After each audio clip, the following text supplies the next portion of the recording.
Hello friend. आज हम लोग देखेंगे साम्राज्यवाद। साम्राज्यवाद का मतलब क्या होता है? साम्राज्यवाद मतलब जब कोई एक देश दूसरे देश के किसी क्षेत्र को सेना की मदद से अपने में मिला ले। जैसे कि ये एक देश है, ये दूसरा देश है, इतना पार्ट सेना की मदद से इसमें मिला ले, इतना हो गया, ये इधर आ गया, तो इसको क्या कहेंगे? सेना की मदद से अपने में मिला लिया, इसको साम्राज्यवाद बोलेंगे। ठीक, इसका एग्जाम्पल है 1757 में प्लासी का युद्ध। प्लासी का युद्ध किसके बीच हुआ था? रॉबर्ट क्लाइव, ये सब याद रखने वाला बात है। रॉबर्ट क्लाइव वर्सेस सिराजुद्दौला, ठीक, बंगाल में हुआ था। ये दोनों के बीच हुआ था। कब हुआ था? 1757 में हुआ था।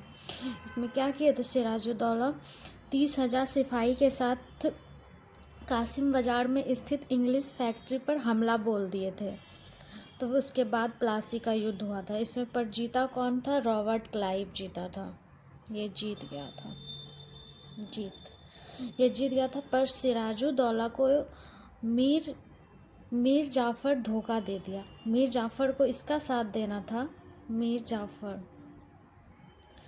जाफ़र को सिराजुद्दौला का साथ देना था, पर ये क्या किया? ये दिया साथ रॉबर्ट क्लाइव का। तो ये कंपनी की पहली जीत थी, प्लासी का युद्ध। तो इस तरह करके ये सब किया साम्राज्यवाद। इसके बाद देखिए 1764 में बक्सर का युद्ध। फिर इसके बाद तो बक्सर का युद्ध हुआ। फिर रॉबर्ट क्लाइव क्या किया? मीर जाफ़र को वहाँ का नवाब बना दिया। उसके बाद जब कंपनी का विरोध करने लगे मीर जाफ़र, तो मीर जाफ़र को हटा के मीर कासिम को नवाब बना दिया। जब मीर कासिम भी किसको बना दिया? फिर मीर कासिम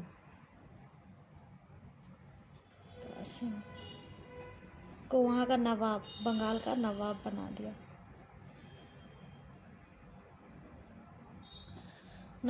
दिया, फिर जब मीर कासिम जब विरोध करने लगे, जब ये भी विरोध करने लगा, तो फिर क्या हुआ? बक्सर का युद्ध हुआ 1764 में। तब फिर इसमें भी कंपनी की जीत हुई, पर दोबारा से फिर से मीर कासिम को ही यहाँ का बंगाल का नवाब बना दिया। पर इसमें कुछ कुछ समझौता हुआ, जैसे कि मीर कासिम को वहाँ नवाब को 5 लाख रुपया महीना हर महीने देना होता था कंपनी को। और फिर 12 अगस्त 1965 को मुग़ल सम्राट ने कंपनी का दीवाना नियुक्त कर दिया। तो कंपनी के अफसरों को निजी तोहफे के तौर पर ज़मीन और बहुत सारे पैसे देने को बाध्य कर दिया। आ गया ना? तोहफे के लिए बाध्य किया। क्या? ज़मीन और पैसे। हो गया। साम्राज्यवाद का मतलब समझ आ गया? जब कोई एक देश दूसरे देश के किसी क्षेत्र को सेना की मदद से अपने में मिलाना स्टार्ट कर दिया, तोहफे से बाध्य कर दिया, ज़मीन देने के लिए और पैसा देने के लिए। इसीलिए इसका एग्जाम्पल है 1757 प्लासी का युद्ध, 1764 बक्सर का युद्ध।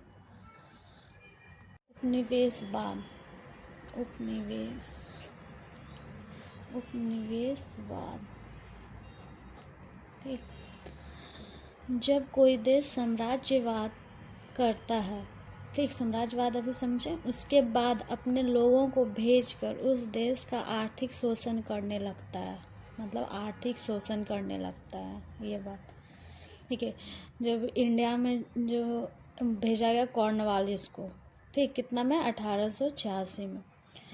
यहाँ पे फिर क्या स्टार्ट हो गया? जमींदारी व्यवस्था। इसका ही एग्जाम्पल है कि उपनिवेशवाद को समझने के लिए एग्जाम्पल लिए हैं। फिर 1793 में जमींदारी व्यवस्था आ गया बंगाल में। इसको अस्थाई बंदोबस्त भी कहते हैं। इसमें क्या होता था? अंग्रेज टैक्स लगाता था ज़मीन पर और जाके ज़मींदार से वसूली करता था, ठीक। उसके बाद 1820 में आ गया रैयतवाड़ी व्यवस्था। रैयतवाड़ी व्यवस्था में होता था सीधे किसान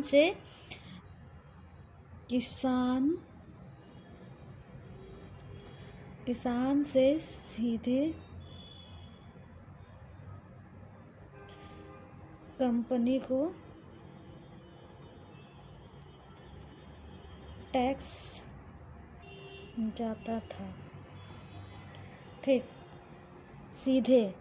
और ज़मींदारी में क्या होता था, जो ज़मींदार होता था उसके पास जाता था, मतलब अंग्रेज लोग जाते थे, बोलते थे पैसा निकालिए, टैक्स पैसा निकालिए। फिर 1820 में आ गया रैयतवाड़ी। फिर यहाँ पे जाके बोला किसान सीधे कंपनी को टैक्स देता था। फिर आ गया तीसरा 1800। फिर रैयतवाड़ी कौन कौन लेके आया था, इसका नाम याद रख लीजिएगा, थॉमस मुनरो और कर्नल रीड, ठीक। फिर 1822 में महलवाड़ी प्रथा को कौन लेके आया था, हॉल्ट मैकेंजी, ये लेके आए थे, हॉल्ट मैकेंजी।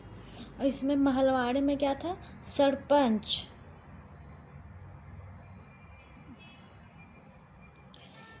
कंपनी को टैक्स जमा करके देता था।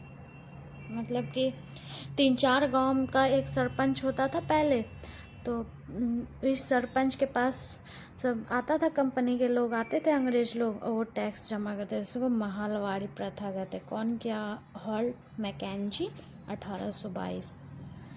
ठीक है फ्रेंड, ऐसे ही आगे मेरे वीडियो को देखते रहिए, समझते रहिए, शेयर करते रहिए, कमेंट करते रहिए। Thank you.